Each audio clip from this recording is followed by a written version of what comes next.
Welcome to the Marquis Masters Podcast. I'm Ryan Estes. Money is one of the biggest sources of stress in our lives, yet almost no one is taught how it actually works. We're expected to build wealth, manage credit, and plan a future using roles no one ever explained. That gap creates fear, bad decisions, and generations stuck repeating the same mistakes. Today's guest helps close that gap.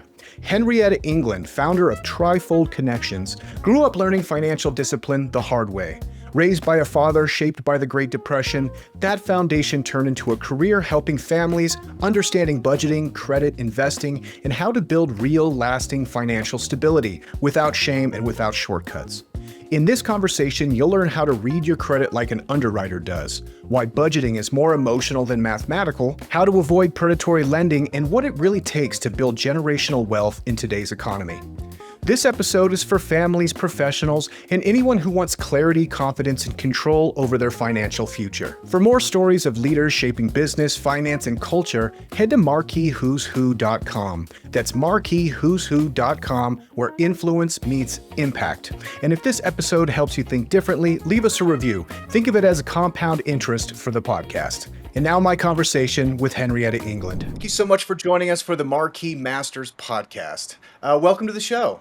Thank you. Thanks for having me. Yeah, absolutely our pleasure. Now, I'm really excited to talk to you because you're a woman of many talents, entrepreneur, author. If you could introduce us to your work here on the podcast. All right. My name is Henrietta England, and I am the owner and founder, visionaire of Trifold Connections. And what we do, I am a financial consultant, and we help many understand the importance of their position in their homes as far as finance and credit, savings and investments are concerned. And so my father, he was a stickler for savings and investments. And so I had a savings account at the age of 12, right? And my father was very strict. And we had a family owned business. So, as working in the family owned business, when I got paid, I had to go directly to the bank, knowing that budgeting and my household income versus expenses, although I was living at home, he was still a stickler about me saving and learning how to invest in myself. And when I wanted to spend money, I had to go and do my budget to make sure that I would have still funds left over in the bank to be able to provide for myself and set a precedence for me once I finished high school and getting my own place, basically, and able to fund that own place because. Again, my father, he grew up in the Great Depression, and so he didn't believe in credit. And so I had to learn about credit because that's the way he raised me. And so I had to learn quickly that no credit is bad credit. And being able to learn from that quickly, but be able to put a deposit down on a purchase, finance it over 6 months. And that's when I quickly learned that you need at least 6 months worth of credit in order for it to reflect your credit history. So those were things that I learned. Also, budgeting, managing my credit was also extremely important because, again, that wasn't acceptable in my household. Filing bankruptcy was not a option or a choice. And I thank him for the upbringing that I received. And so my goal is to provide a greater understanding to my clients, to my viewing audience, on how important it is to save, invest, manage your credit, how to read your credit score, how to also be able to be a borrower with a credit, a paper ready. That's what the underwriters are looking for. They're looking for debt to income ratios. And that is what I help my clients to establish. Incredible. And your dad sounds like an extraordinary guy. Were you ever able to convince him about the utility of credit? Not exactly, but he saw how I managed it. And because I managed it so well, I kind of taught my father some new things, because then right after high school, I began working in the financial institution in Nelson Brothers and credit and underwriting for them. And so I became very knowledgeable about the level of risk that it is when you are actually borrowing and investing, right? With money markets, CDs, certificates of deposits, individual retirement accounts, annuities, money markets, and things of that nature. So I actually had to help my father invest after a while because, he only thought that banking was for savings and that's it. So, Yeah. yes. Well, and you can't blame them. After the Great Depression, it's like, you know what? I'm sticking my shoebox of cash under my mattress, and that's my it's my retirement plan. I don't question it. Now, I think a lot of us, we're not taught financial literacy in high school. In college, me personally, I studied music and philosophy. I wasn't getting a good education in finances there, So I came into kind of understanding finances very naively. What are some common misconceptions when you're working with clients as they're kind of employing you, consulting on finance? Well, some of the misconceptions when I am working with clients is that they feel like they don't need a budget. Their budget consists of paying their rent, uh, the light bill, the gas bill, and that's it. But in the art of budgeting, my book, volume one of Money Matter Monday series, there is a QR code inside that they can actually scan, and it prints them out a complete budget and everything that goes into that budget so that they know that it's way more to a budget than just paying the rent or paying the mortgage and paying the light bill, the gas bill, the garbage bill, and so on and so forth. And so, them not having a budget, it is so imperative for them to know their household income, not just their own income, but the income that comes into the household. They need to curb also impulsive spending. And we're right here at the holiday season where a lot of impulsive spending gets done, but we need to live after the impulsive spending, right? And so we have to stay clear. I also encourage my clients to stay clear of predatory lending. Basically, read those contracts before you actually sign them. Don't be in a hurry. And if someone is rushing you to sign that contract, then guess what? Walk away. Take the paperwork, and if you don't want to read it and do your homework, bring it to Trifold Connections. That's what we do. Read those contracts, making sure there's no prepayment penalties, there's no late fee penalties. And most late fee penalties, they come with a higher interest rate once they miss that particular payment. And so we also want them to know to follow their gut instinct. Because if it seems too good to be true, 9 times out of 10, it truly is too good to be true. And reading that fine print is extremely important. And so the next thing we want to do is to help them understand their credit score and their FICO score. Back when I was growing up, it was just a credit score. Now it's a FICO score. So you have to understand because the lenders, the underwriters, they're looking at how you pay your credit and then they want to know your FICO score because that's going to determine what type of interest rate that you're going to receive.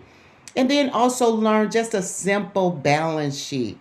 Assets minus liabilities equal capital, which is liquid cash that they can have one hand, and then take that liquid cash and put it into some type of savings vehicle. Just don't put it under the mattress like my dad did, right? And save it that way. At least let it gain some interest. And then they want to ask themselves a very valuable question. Does my budget support the goals that I've set for myself, and am I managing my spending and ability to save and invest in my future? Incredible. And I want to mention your book again, The Art of Budgeting, which is really the ground floor, I think, for sound financial principles. Now, I know that the best, most successful financial consultants are also kind of part-time psychologists, because when you're dealing with money, boy, you're dealing with big emotions. So maybe talk a little bit about like what's some of the emotional attributes that your clients have to overcome when they're really ready to start grappling with their finances. Fear. Yeah. Fear of being judged. So that is huge. A lot of individuals and my clients as well have a fear of being judged because they did not manage their finances well. Their credit is shot, possibly, 300, 400 credit scores. And so they first have to overcome the fear and accept the help that is provided for them. So, in order for us to be able to help our clients, they have to come like with a clean slate, you know, whatever it is, right? Bring everything to the table so that we can actually help them devise a plan that will work best for them, because it's not about me, or it's really about them and them building the future and the legacy that they want to leave behind for their offsprings, that will help them to build generational wealth, because our country and many countries are lacking that generational wealth. Have you ever wondered how some people's stories live on, not just through their work, but through history itself? For nearly 130 years, Marquis Who's Who has been documenting the lives of leaders, innovators, and changemakers across every profession. From CEOs and scientists to artists and educators, Marquis has captured the stories behind success, the people who define our times. Being listed in Marquis Who's Who isn't just recognition, it's taking control of your personal brand and using it to create a meaningful and impactful legacy. It's a record of your life's work, preserved, published, and accessible to generations who will study, research, and be inspired by your contribution. If you've built something meaningful and you've made an impact in your field or community, this is how you ensure your story is told and your personal brand is maintained accurately with integrity. Visit MarquisWho'sWho.com to learn more about how you or someone you admire can be featured, because history remembers those who take the time to record it. Yeah. Yeah, that's a big one. Fear. On one side, there's the fear of being judged by whoever else is looking in your books. Maybe it's your financial advisor, maybe it's your partner, and then you also have the mirror of actually looking at your spending and being like, ooh, do I really need that? A couple of things come to mind for me. I just had a conversation with my wife a couple of weeks ago, and she's like, did you spend $300 on hot sauce? And I was like, well, I like hot sauce, and I was doing a little experiment. I want to do the Pepsi challenge. She's like, you think 300 was a lot? So I felt like guilty, you know. And then there was another episode where I was looking at kind of the end of the month budget, and I'd spent $200 on porcupine quills, and I had them over in a pile over there.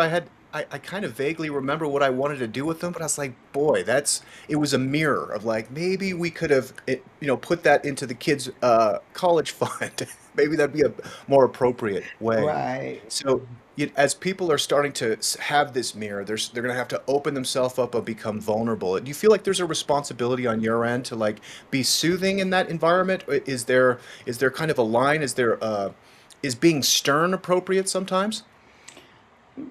Sometimes it's appropriate, but most times it's like holding their hand, like a child learning how to ride a bike, or learning how to walk. So the sternness, it would have to come later.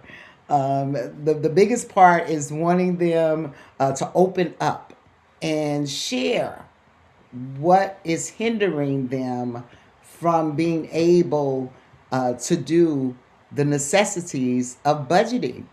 Because budgeting, again, as you said at the top of the hour here, uh, it wasn't taught in grammar school, Mhm. but you got more of it maybe toward the end of high school.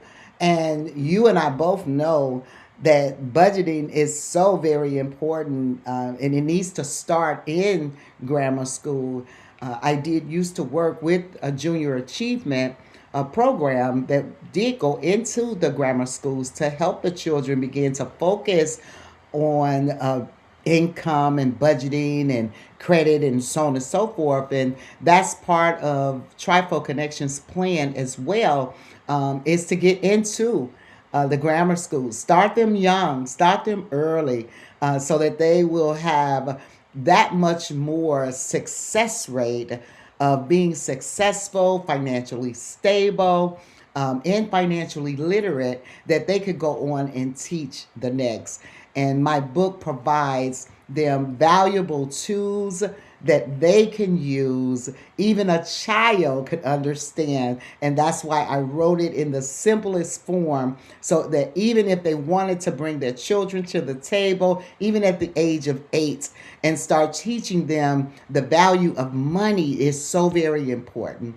So, again, just being open, and the only way that I will be stern from the beginning would have to be assessing their level of knowledge, right? Yeah.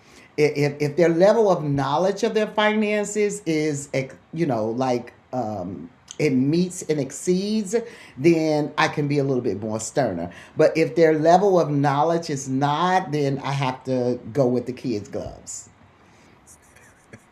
I appreciate that. Yeah, because this affects all of us. Yeah. I think maybe stereotypically, like doctors are just known for their exorbitant spending.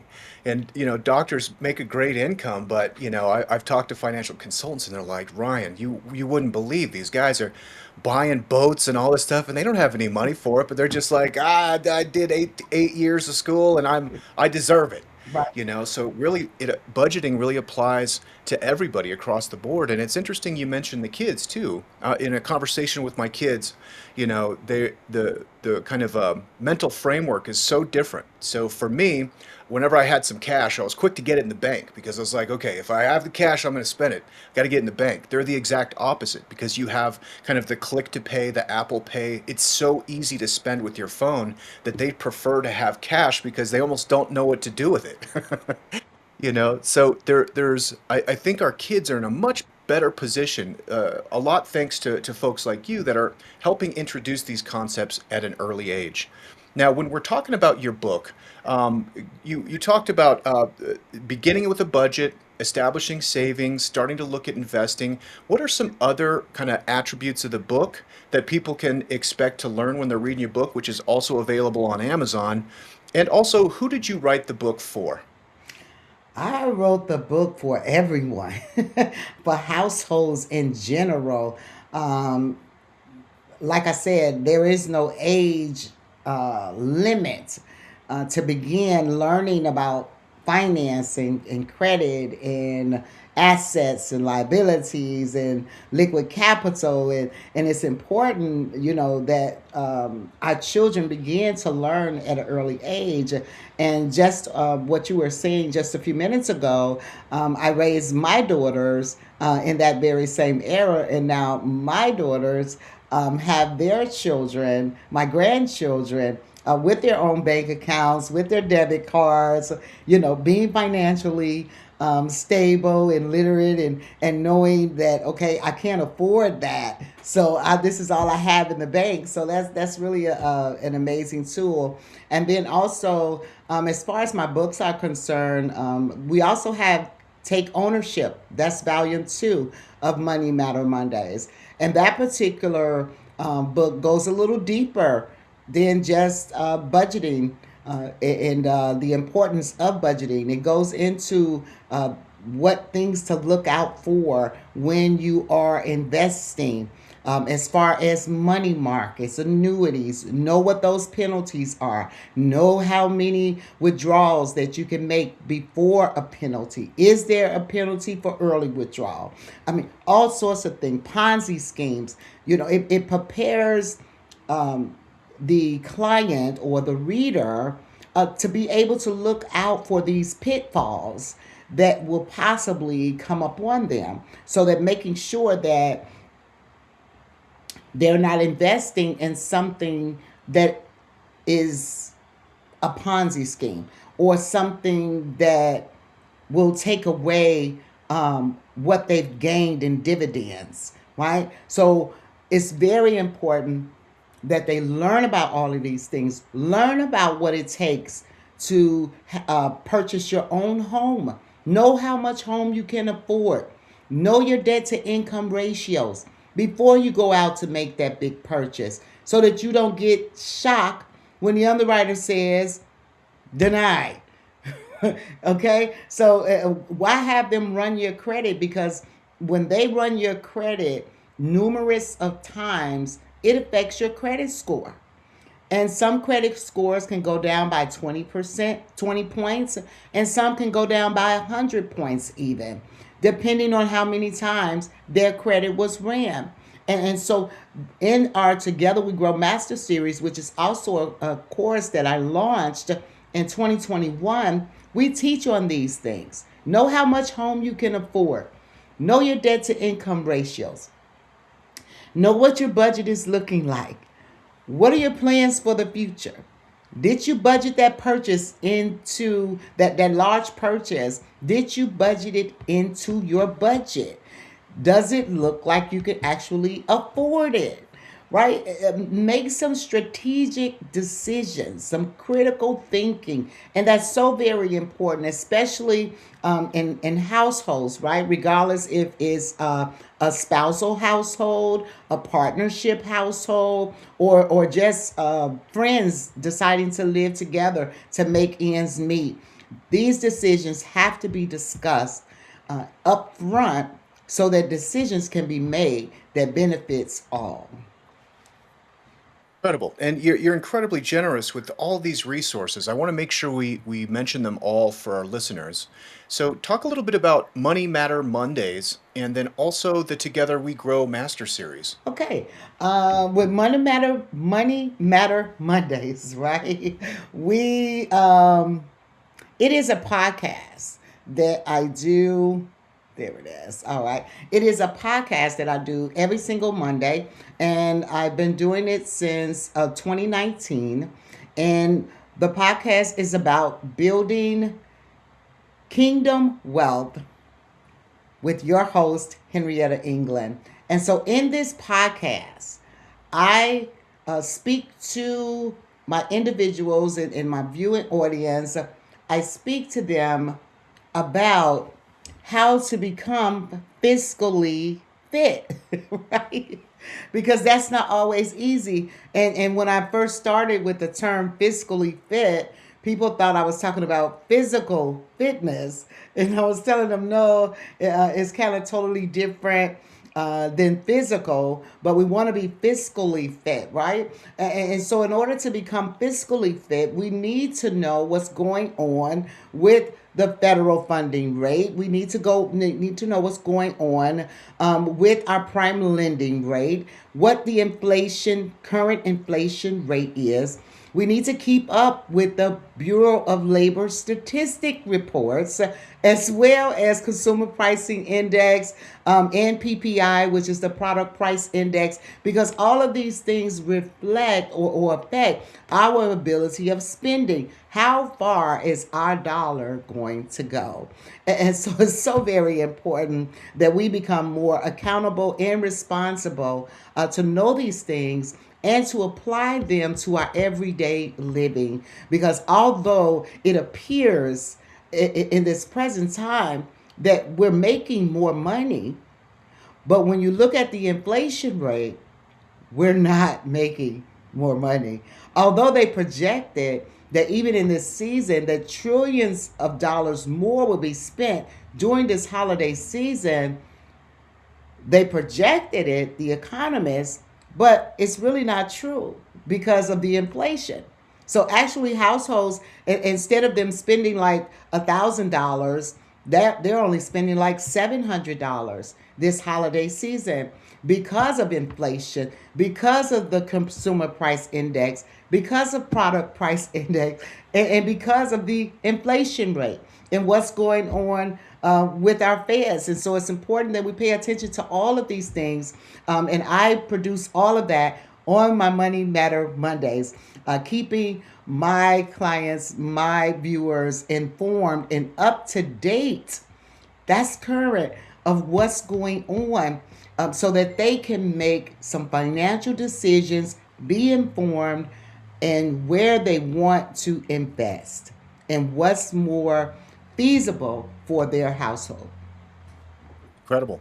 Yeah, and then they have shrinkflation too. When I bought all those hot sauces, I was kind of taken aback at how many of them were only 4 ounces. It's like 4 ounces of hot sauce. Yeah, That's gonna last me like two tacos. Like it used to exactly. be eight was kind of the standard, and the sizes are getting smaller. So not only does your money not go as far, but also you get less in return. That is so You know, true. and it's really important, and I encourage people to check out the podcast because a lot of times, again, we're talking about fear and big emotions that come up around money, and we can all these are the kind of things we all see. It's like, wow, it really feels like my money can't go as far. It's upsetting. So like to find kind of fellowship with folks that can kind of speak to it. Like, well, here are the economic factors of why you're feeling the way you're feeling. It's very validating.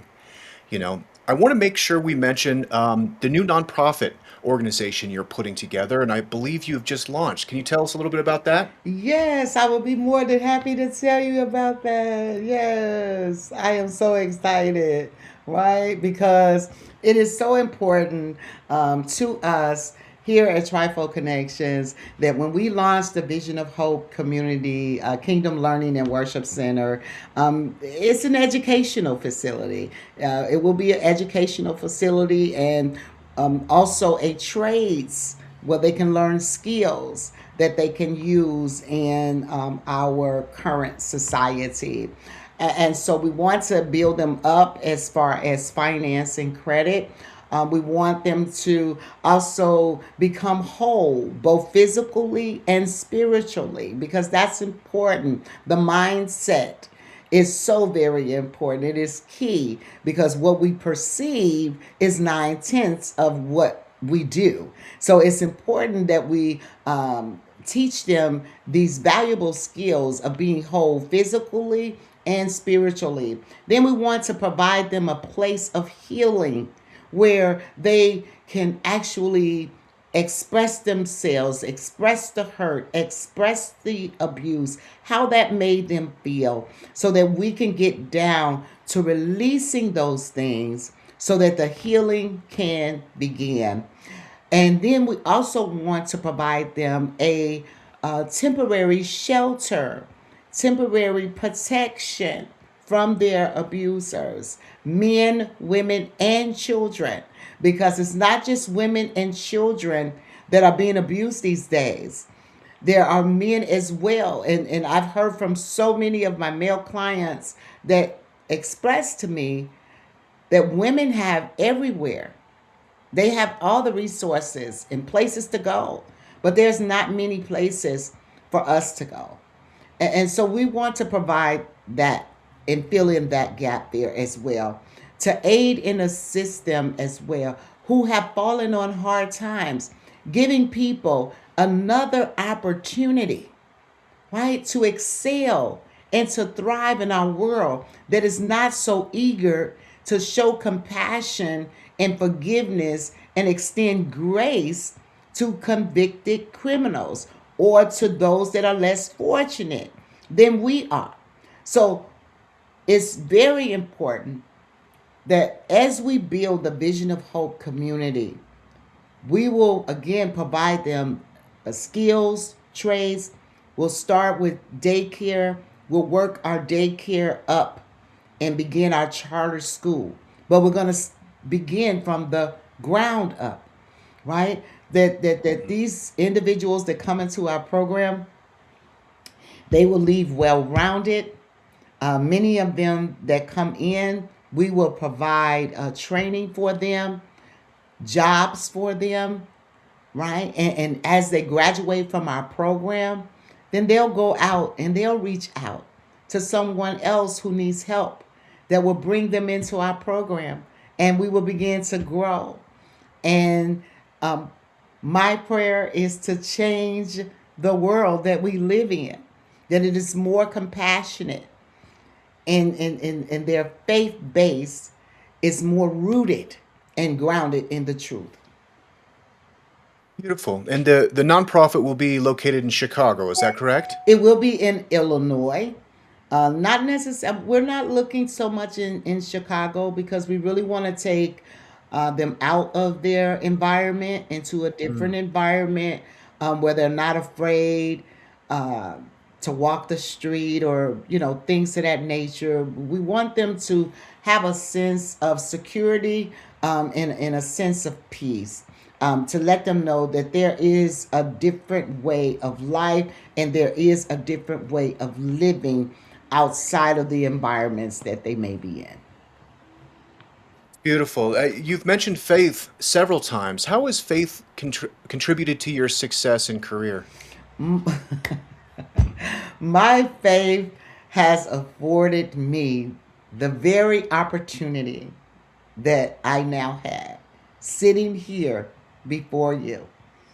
And Marquis, the Fortune magazine, this podcast, a recipient of the Humanitarian Award, Lifetime Achievement Award, being in the Wall Street Journal, right? Out of 1.5 million people, I was selected on my financial excellence, being in Times Square, one of the hugest billboards in America, the biggest billboard in America, being advertised there for financial excellence and educating.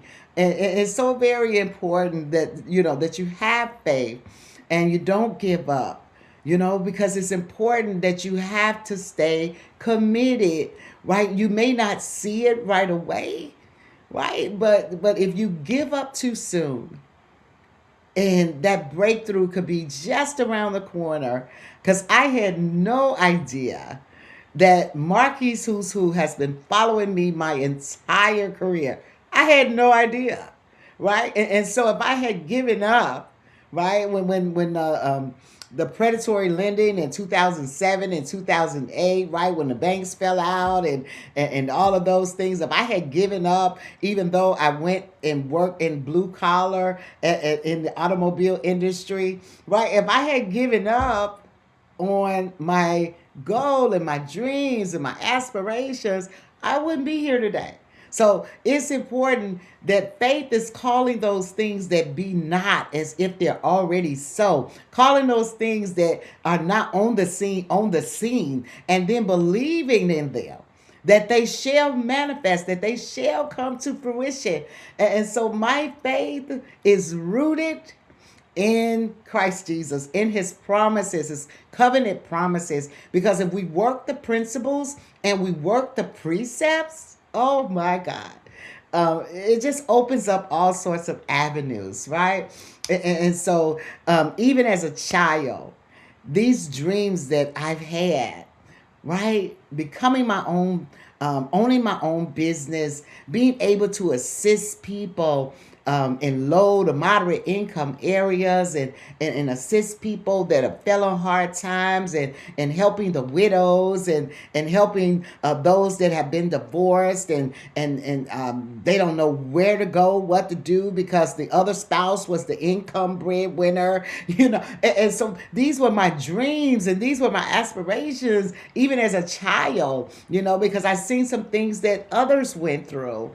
And so just being able to see how God works in us and through us to the end of a thing, it is so amazing. So I would encourage anyone that has that dream that they've been dreaming for a very long time, not to give up, but have faith in God.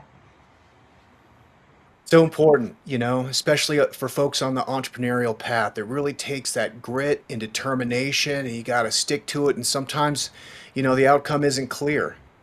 So, I mean, you're great evidence of the power of faith and sticking by your convictions. It's incredible. Thank you. We're at the time in the podcast where we're going to do the lightning round. Are you prepared for the lightning round? Yes, I am prepared for the lightning round. All right. Henrietta, are you a sports fan at all? Volleyball, tennis, those types of things. I was going to ask a very Chicago, Illinois question. Oh, okay. Maybe it lands, but Walter Payton or Michael Jordan? That's a hard choice. Because Walter Payton, he was the greatest. He is the And greatest. Michael is the greatest in basketball. So how do I choose? That's hard. I Yeah. don't know if I can make a choice because I am a Chicago fan now. Yeah. Okay, so that'd be kind of hard if you asked me to choose between the White Sox and the Cubs. But I am a South Sider, so I would have to go with the White Sox. But if the Cubs are playing, I'm rooting for the Cubs, right? Love it. Unless they're playing against the White Sox, then I'm rooting for the White Sox because I'm Yeah, a I love South it. I mean, Sider. Chicago sports, especially when I was growing up as a kid, big sports fan. It was just like they seemed like they were just on a different level. Yeah. And you know what? I mean, the Bears are coming back. They're having a great season, so we're going to see them in the playoffs. It should be pretty exciting. Yes, I'm looking forward to all the Fantastic. camaraderie that's going back and forth, all the slinging. Even Yeah. my pastor this past Sunday was talking about the game, and he's giving a sermon. I'm like, okay, here we go. Amazing. If you could have a conversation and meet with one person, alive or dead, who would it be and why? I had to think about that. And Dr. Miles Monroe, God bless his soul. Amen. I love Dr. Miles Monroe and his principles, his precepts. He worked the principles, he worked the precepts. He was a businessman. He knew how to do business. He knew how to integrate, right, God's principles and precepts into everyday living. He was sought after in different countries and nations on how to build up their economic system based on principles and precepts that we have that are very old that we can find in the Bible. So I love me some Miles Monroe and how Dr. Miles Monroe and how he built up. I just missed him before he passed, but I love and I study his work, and I too want to be a great asset to society. Fantastic. Dr. Miles Monroe, there's a bunch of information and his sermons online. I can't wait to discover more about him. Thanks for mentioning that. Thank you. It's great. If you could start your career over again, would you have made any different choices? I thought about that deeply too. And I would say no, I wouldn't make Yeah. any different choices because growing up in a family owned business, right? My grandmother, she used to deliver eggs and milk, okay, when I was a very Yeah. little girl. And then by the age of 9, my mom had passed on at that age. But moving and living with my father, we had a family owned business.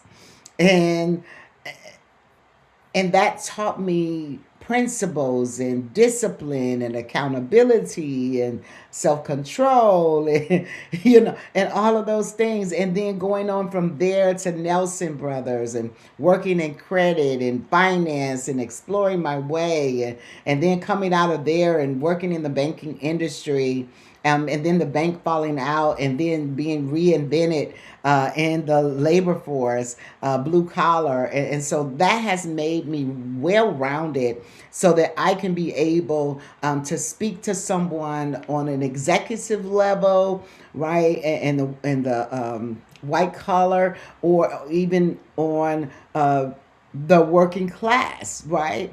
Blue collar workers. I can relate to them on any field, any platform. Well, is there anything you know now? If you could go back and talk to young Henrietta when she was just a girl, is there anything you would tell her?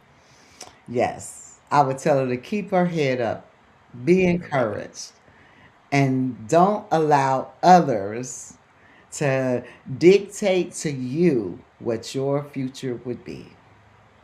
I love it. Considering your career as a whole and your personal life, what are maybe some important lessons that people can take away from this conversation? One of the most biggest important lesson to take away from this conversation would be persistence.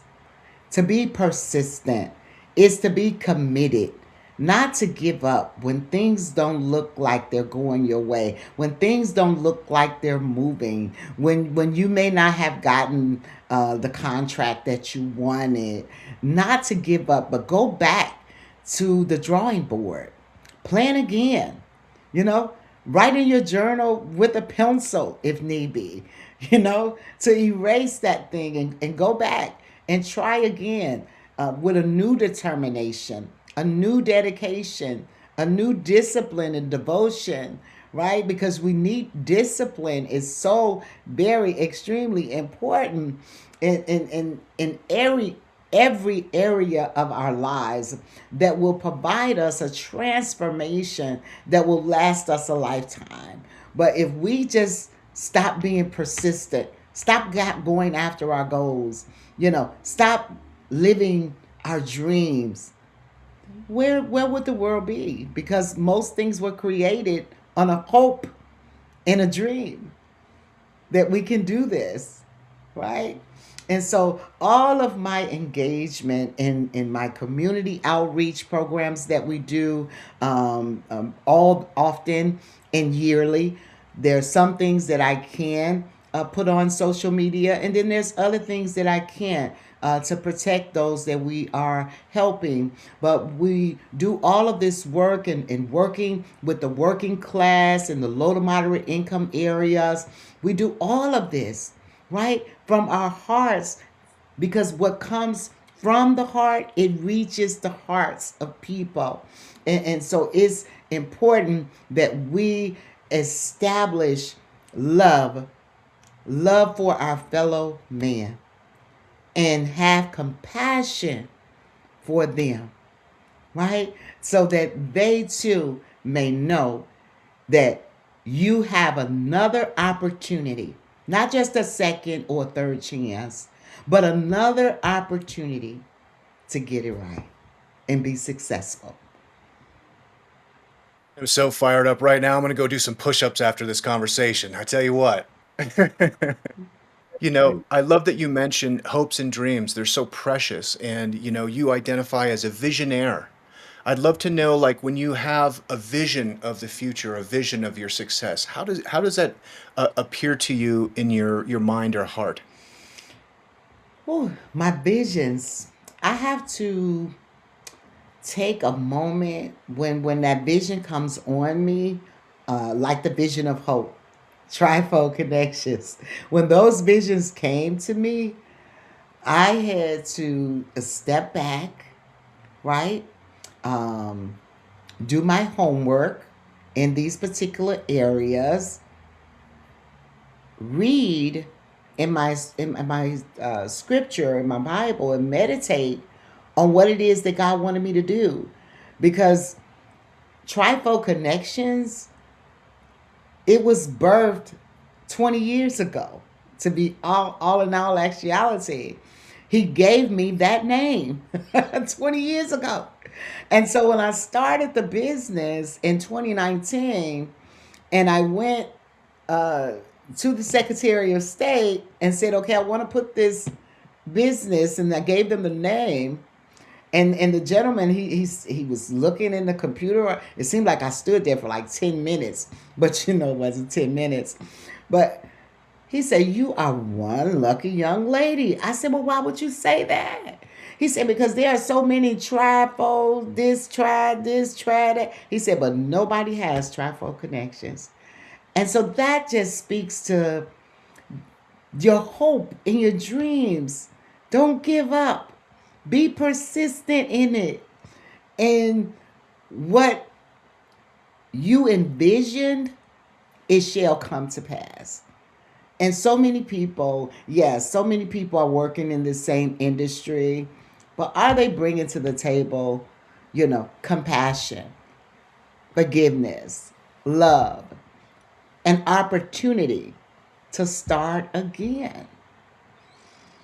And not take people for granted and not take them for a ride, telling them that, oh, I can make your credit go away, and overnight, and you'll have this and that, and Trifo Connections, we really take a lot of heart into informing our clients and letting them know the truth of the situation. If it took you 18 months to mess up your credit, it's going to probably take about 6 to 12 months to get it back to where you truly want it without hiding things here and there and so on and so forth. Amazing. Kind of wrapping up here a little bit. How have you benefited from the products and services of Marquis Who's Who? Oh my God, it has been amazing. Jesus. Oh, it has been amazing. Every time that Heather gives me a call, I tell you, I light up like a Christmas tree. It has been truly amazing, and getting Trifo Connections name, brand out there, and all the things that has come about. I am just truly amazed. And although, and this is where family comes in, right? So I told my family, about what was going on and so on and so forth. And they had hindrances, right? They was like, well, I don't believe they're going to do that. And I don't believe you're going to. I said, well, I believe. And Heather has come through every single time. And I thank Marquis Who's Who, and I thank Heather for all of her professionalism that she brings to the table and helping me get Trifo Connections name known to the world. Incredible. Well, Henrietta, I've really enjoyed our conversation. Everybody, please check out trifoldconnectionsllc.com. There you'll find links to the book. You'll find the Together We Grow Master Series, and you'll find links to Money Matter Mondays. Henrietta, what's the best place for people to connect with you online? YouTube, Trifo Connections YouTube channel. That would be amazing. Or Thank you so much for joining me. Thank you so much. It's been a pleasure. Thank you.